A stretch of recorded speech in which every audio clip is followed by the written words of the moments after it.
About 7 or 8 years ago, I was involved in a large research consortium that was trying to develop a better prosthetic hand.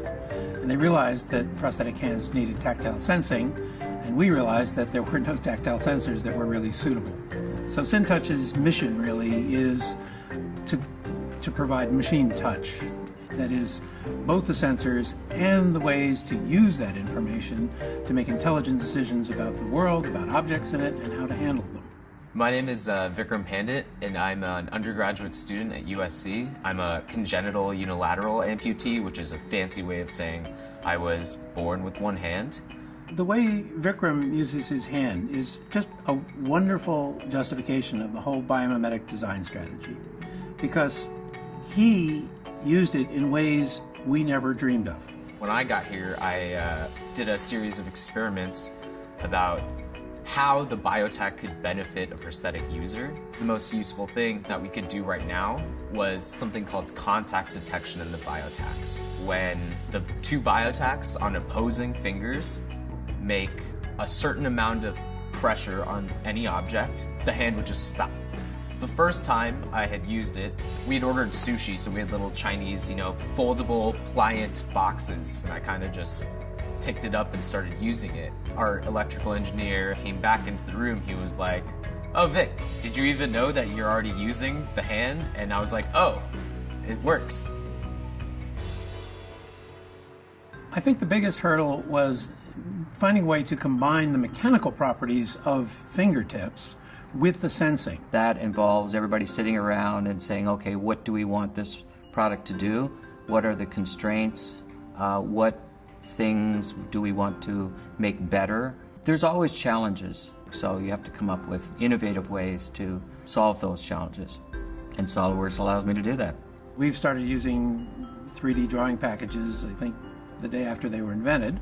We gradually found that SOLIDWORKS was a good mix of the tools that we needed and interfaces with other packages, such as computer-aided machining, which is something that we use regularly. We can use a method called DMLS, direct metal laser sintering, to make this part in strong materials such as titanium or stainless steel. Most, if not all, of the machine shops and prototyping shops accept SOLIDWORKS files. In fact, they prefer SOLIDWORKS files. So SOLIDWORKS works for everything, basically. Now, at present, we use a flexible circuit for our printed circuit board, which is then injected with epoxy. The electronics are buried inside the epoxy, so they're not accessible. So if something goes wrong with the biotach, you don't have any way of troubleshooting it. So for our next iteration of biotach, we decided that we wanted to have something that could be made modular, so everything is independent from each other. The blue lines here represent the traces for the 2D printed circuit, and then we project them onto the 3D surface. So all of these will become electrically conductive traces. They're about the size of a human hair.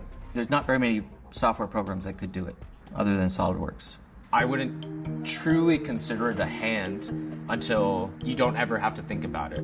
It actually simulates a real reflex of the human body. We're getting there. It's going to happen soon. I think people are starting to realize that this really was an important sense and that it was largely missing. It's easy to stop at a level of, well, here's a solution, here's an article we published in a journal.